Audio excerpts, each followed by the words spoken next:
A young perspective on hot-button issues around the world. This is The Hub.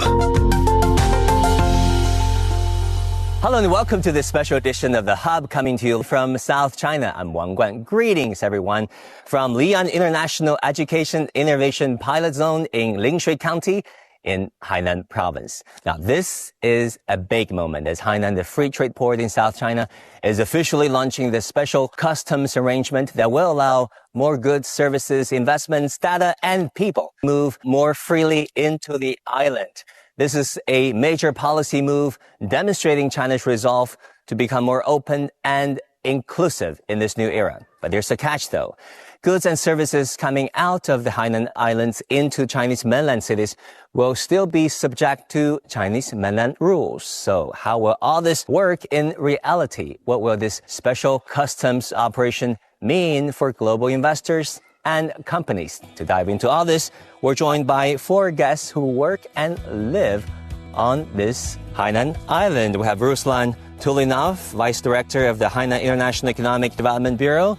We also have Ms. Laura Netherland, CEO of Tilapia Solutions.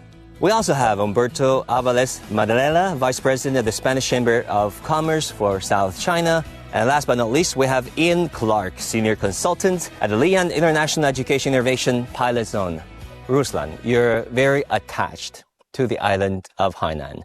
Actually, it was a dream come true for you to work between China and Central Asian companies, to be a spokesperson, to be a bridge builder. And you did it all. Tell us about how you feel as Hainan becomes a free trade port, but not only. It has this special customs arrangement. I've been living here in China for 17 years. I'm just a normal person, very young person from Kazakhstan, Central Asia. I choose to study here in Hainan, and I'm right now working in the very good organization called Hainan Provincial Bureau of International Economic Development as the first foreigner. Which is already means that the governmental statutory organization allows the foreigner to work, to contribute for the Hainan's development.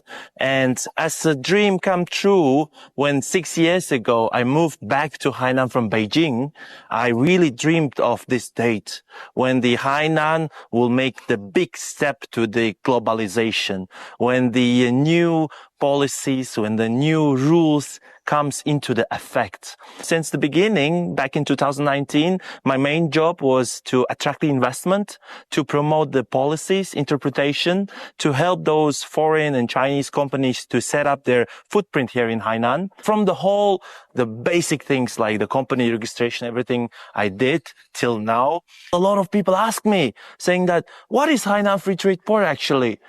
From my understanding, Hainan is I compare Hainan as 40 years ago, China's Shenzhen, when the first China's opening up reforms has happened. And nowadays you see Shenzhen from 40 years ago as a fishing village. Now is just a world headquarters for the all innovation, And Hainan right now is the second opening up reforms for China, for the foreign world, to bring all those foreign and Chinese companies and talents to benefit from the China's development.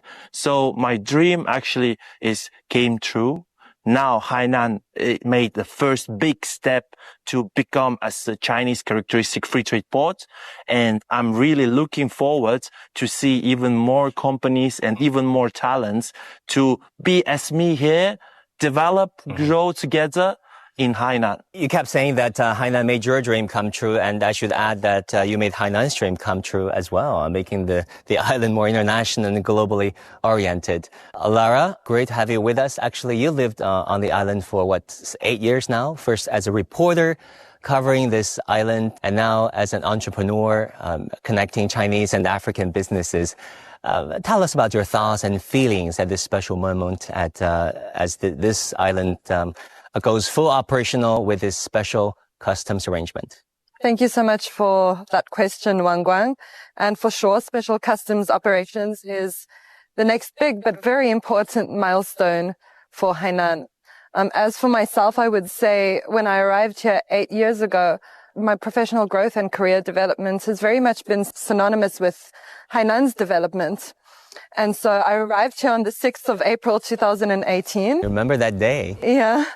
And 1 week later, on the 13th of April 2018, that was when Chinese President Xi Jinping announced the plans to build Hainan into an international standard free trade zone. And so at the time, I didn't have insights into how deeply I would be involved and engaged with Hainan's development. But I had a first hand in terms of reporting on the front line on Hainan's business environment and policies. And now I very much look forward to special customs operations as an entrepreneur within the private sector.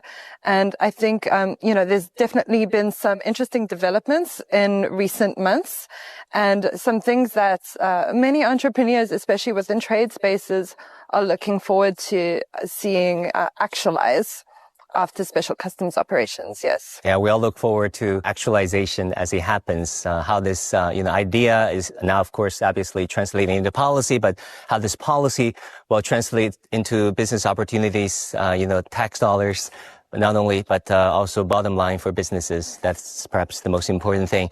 Umberto, you work in South China for quite a while, connecting Chinese and Spanish and European companies.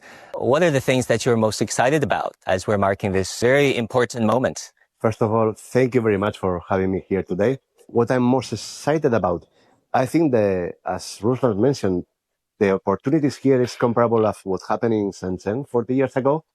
And I think this new border operations that is going to start today, it's a huge step on the right direction. It actually makes this project real after so many years. It's like, okay, now it's happening.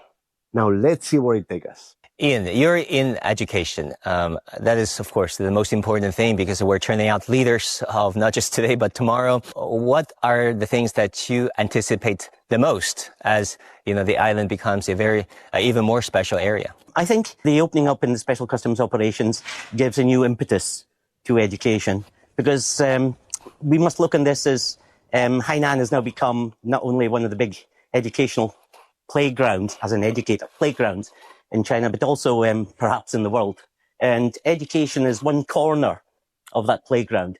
And part of that is that we have to support and get the talent that we need in to support the development of the new companies coming in to Hainan, but also as well to get the educators we also need to create the skills and attitudes that we need to help it grow from its new position. I think this is a very important time for the education sector in Hainan because this is our moment to shine and take it forward into the next era of the development of Hainan. People always say that the devil is in the details, and that's true because if you look at this special customs operation, there's so many components to it. One component is freer access for foreign companies and investors to come into the island, but there is a catch to it that is leading to the second line of thought, as was enunciated by the policymakers, that is, regulated access from the Hainan Island onwards to the Chinese mainland. Because both parts belong to one sovereign China. And then the third component is, free flow within the Hainan Island. What do you think all this will transpire into? How should global investors understand this policy and its policy details, Ruslan? Since I do the policy interpretation for the foreign companies, it's always depends on the sector that they are doing business. Just to take an example, consumer products, for example, right? So, which is driven for the import and export. Hainan right now is developing itself as a tourism and consumption destination. We have around 100 million tourists coming from mainland and from abroad to the Hainan. And since we have a lot of tourists and then there is a lot of high net worth individuals coming to Hainan, our duty-free policies is emerging very fast. We have right now currently in the island around 12 duty-free stores, 7 duty-free operators. All of the foreign famous brands are located in Hainan and they are selling very good. They're making a lot of money. Since they do make money, from my understanding, they will consider on doing even more in this market. So just to say, and as an example, those companies that I provided the services, back in 2022, I have helped to set up some American companies like the large beauty company, I would not mention the name, to set up their China travel retail headquarters here in Hainan. They do have a team right now here. They're selling very good. And besides establishing their trading entity here, they're going even forward because of the good policies, making money for them. They're even considering to place their supply chain industry here, having their own warehouse, stocking their warehouse with their products. And from Hainan, they will supply to the other regions of China. And in the future, with these policies, they can supply to the Southeast Asia countries. For me, it's not only about like to help them to make money here. What I really want is that the foreign companies, once they make money, they can consider to establish even more industries here, help us to grow our economy over here. So before in Hainan, we always wanted that the goods can come directly from Europe to Hainan. You know, before there was, going to from other parts of China coming to Hainan. But right now, a lot of companies whom are being established here, they can directly freight their goods directly to Hainan. So which also helps us to grow our import-export, right? So this is for the consumer market that I want to mention. And secondly, you were mentioning about the so right now we have like around 6,600 categories of the products, which is like raw materials can be imported by the Hainan companies from overseas. That would be duty free. It's a zero tariff, zero VAT, zero consumption tax. They account for some 74% of all. Yeah, 75 potential goods. More than 70%, which is 6,600 in the categories of the whole imported products to China, right? So in Hainan, it's exempted. 6,600 is exempted. And what is the benefit for those? By the local companies established in Hainan, they can do the processing of the goods, of the raw materials. So the policy is mentioned that the processing value added 30% product can be imported from Hainan to mainland and exempt from the import tariff. Right? So right now there is many companies already benefiting from this policy. Several companies, they import the meat, like beef, raw beef, and they do the processing here in Hainan in their own local factories to the other already fabricated products. They can sell it to the mainland without import tariff. But they have to increase the value by 30% so that they will go duty free to the Chinese customers in Beijing where I live or in Shanghai or Chengdu. Exactly. And to other Southeast Asian countries. Right. Not just to Chinese mainland, anywhere. It has such a unique geographical advantage in that sense. If you look at its geographical position in terms of Southeast Asian countries. So I think that's definitely going to deepen the ties between China and Southeast Asian countries, but through Hainan. And another industry I can see the emerging development is actually the jewelry industry. You know, so for the many different jewelry gems, the stones and the gold and many others, the import tariff to the China market is very high. So nowadays we can see that a lot of big Chinese companies who are focused on the jewelry industry, they have already set up their industrial parks here, right? In Sanya, in Haikou, in many places. And they see that opportunity when they import those raw materials to make a jewelry to Hainan, and then they process it and they can sell it to the mainland without import tariff. Plus, additionally, if you're located in Hainan, the corporate income tax is 15%, personal income tax is 15%, they can benefit. And third, when they establish their factory, all those equipments that they import from the overseas for their own use are also exempted from the tariff. So companies, they really saving a lot of cost. And of course, it emerged that the product will be much more cheaper to the Chinese consumers. You're saying that the Chinese companies can be potentially beneficiaries as well. Any company. Lara, what do you think this special customs operation will offer in a unique way to African businesses and investors? I would start with a suggestion, and that would be that Hainan, as a special economic zone, should look at making ties with other special economic zones around Africa if we really want to deepen regional cooperation and so forth. However, I would say within my consultancy business, one of the advantages that Hainan has to offer is that in cases and I'm in the new energy sector, right? So I'm backed by very solid and reliable Chinese partners, and our factories are in Chinese mainland. So often I do need to receive our clients or partners from the African side at those factories. However, we have just recently opened a factory in Hainan. And in terms of visa processing, when that is a bit of an obstacle for our clients or partners in Africa, I'm told that this visa-free list will expand to more countries after special customs operations. So that's also going to allow us to receive our clients in Hainan, but we can also showcase some of our new energy projects, which we've done around here. And then I would say another advantage is for example, we've seen some zero tariff movements of goods, right, in and out of the island recently. Hainan just had its first batch of zero tariff coffee, which was imported from Colombia by a company based here and then processed here and exported to Australia. So our business, we've also been responsible for procuring coffee beans from Kenya for one of our Chinese clients. And this client is also looking at setting up operations here in Hainan. So I believe that Hainan is going to be a gateway for some of those products before they enter Chinese mainland market area.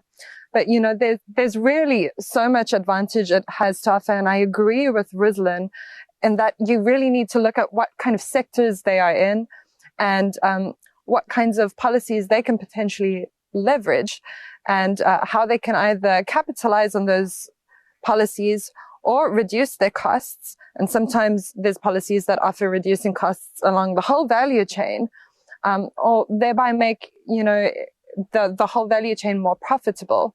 We have a very close relationship with the company in Boao Lecheng International Medical Tourism Pilot Zone, which is one of the 13 industrial parks. And this company, I have amazing respect for the CEO who came to Hainan in 2021 and found these policies and was so deeply inspired that he delved deeper into that and set up a service providing company in Boao Lecheng. And he has got such a comprehensive business model, and you see how that benefits all the stakeholders. So, for example, the policies in Hainan have to be the most open in comparison with other special economic zones around China. But we have to integrate with other special economic zones, with other countries that China is deeply tied to in terms of trade. So this business model, they use the policy in Boao Lecheng to be able to bring in international medical devices and pharmaceuticals and land it directly in Boao Lecheng. So the policy is that if it has FDA or CE approval, it can land directly there. But then there's an additional benefit, which is that real-world clinical research can be conducted there. Basic medicine in China is excellent, but we are slightly behind in terms of innovative medicine because it takes so long to obtain NMPA approval, sometimes up to 5 years. By that time, the international market has other products that are highly competitive. But what Boao Lecheng allows is for these pharmaceuticals, innovative devices to be directly used on patients. So patients from Chinese mainland or wherever can come and access these high-end medical treatments here. And that research is then used to apply for NMPA approval, like across Greater China, I could say. That benefits Chinese mainland in terms of bringing more innovative medicines to China. And then it also benefits patients because they're able to access high-end medical care. And I know that Chinese President Xi Jinping recently reviewed the progress on Hainan. And one of the suggestions he made is that we have to integrate with like the GBA area, right? And so we have active examples of how this is being done. For example, with this company, on one hand, they landed in Boao Lecheng, and that has a very specific policy to Hainan.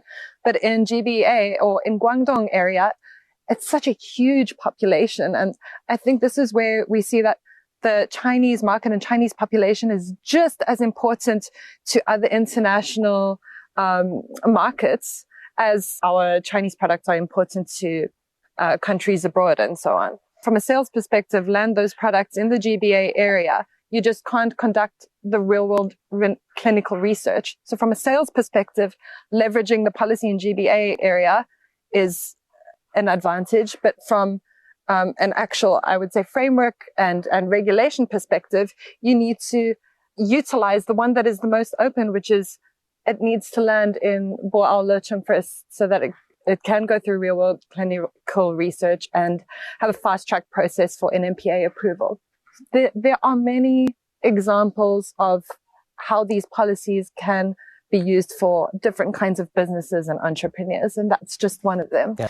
Lara, it's so good to hear all those stories demonstrating synergies between Hainan and its foreign partners, but not only between Hainan and with Greater Bay Areas as well. So, Umberto, European Union and Spain are such important partners of China, potentially even more so as geopolitical competition intensifies. So, how do you expect the Spanish and the European businesses to benefit from this special customs operation in Hainan? There's a special economic barrier that is being removed, like really making products travel free to Hainan. Also comes with advantage that is a right step on the way to a more free financial services and banking services. That's what most people is more excited about to happen in Hainan if we get there. Giving the possibility to companies to operate freely on their banking system as they can from Hong Kong or Singapore. That's what most companies are waiting before actually decide to disembark in Hainan Free Trade Port. Very good. It's not just financial sectors, but people are at the center of things. And the policymakers made it very clear that the freer movement of people, of talents, are of ultimate importance to this special customs operation. So, Ian, on that regard, what are your expectations? We've got very high expectations, I think, in the education sector. As I say, education is going to be the cornerstone of supporting any new businesses to come here. We need to have talents coming in, and we need to have talents coming in from abroad too. And easy visa procedures, one-stop services, these are all things that help us. But of course, Hainan has also got to package itself that we are a core item here for education. And we need to make sure that we encompass ourselves as a parcel of everything we need to help develop the economy, as well as get the talents in to do this. And it's from both sides, teachers and students. We've got to get the students come in who provide the talent for the future as well for the companies. And we've also get the talent in, the world-class professors that we need to help move this forward into this part. There are some very special policies for education in Hainan. So, for example, it's okay for a foreign university to come here and establish without a Chinese partner in our pilot zone. So you don't need to have a Chinese partner. We've got one example already. Bielefeld University from Germany has came here and established their own school without a Chinese partner in the pilot zone. And this helps them bring in talent as well from these European countries that are coming in from the UK, and they're flying them in at the moment, and also from Germany. And they're leveraging the requirements and the degrees and the expertise and the vocations that Hainan Port needs to develop into the future when these companies that these experts are talking about come in here. So we've got to be prepared for this, and we've got to be in advance of this to make sure that our graduates have got Hainan-specific education to help the growth. And we hope that the opening up and the border, the customs border, and all the policies they put in here can help us get these talents into the pilot zone. How far away from that target? I mean, you're working on the education sector in this special education zone as we speak, where our panel is speaking at this very site. How far away from that target? I think we've made good progress. I think the pilot zone here in Lian has been well prepared. I think we're moving forward. We need time for the policies to take hold and for them to be understood throughout the wider world. And of course, I say we have to package everything and make sure that people know about this too. But also the model that we've given here in the pilot zone also supports this. So, for example, we've got the big sharing in the small colleges. This makes it easier for universities to come and establish partnerships here. Big sharing, small colleges. What does that mean? It means if you go to, for example, we've got a lovely library here, and we've got an absolutely massive, wonderful sports centre. So the universities come and they establish their own small colleges. Now they maintain their own spirit, their own logo, and they work through the programs that they wish to deliver to help support the Hainan's development in the Freeport.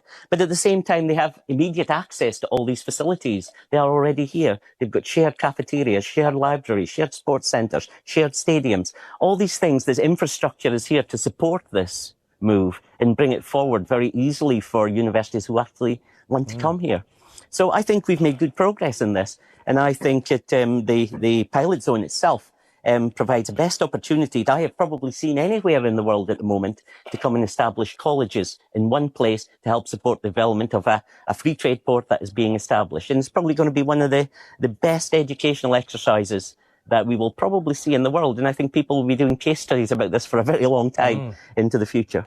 I want to thank four of our wonderful panelists for their fascinating insights and ideas of making this special customs operation an even more successful one. And we can't thank you enough. And with that, we come to the end of this edition of The Hub. Thank you for having us, Wang Guang. Thank you. Thank you very much.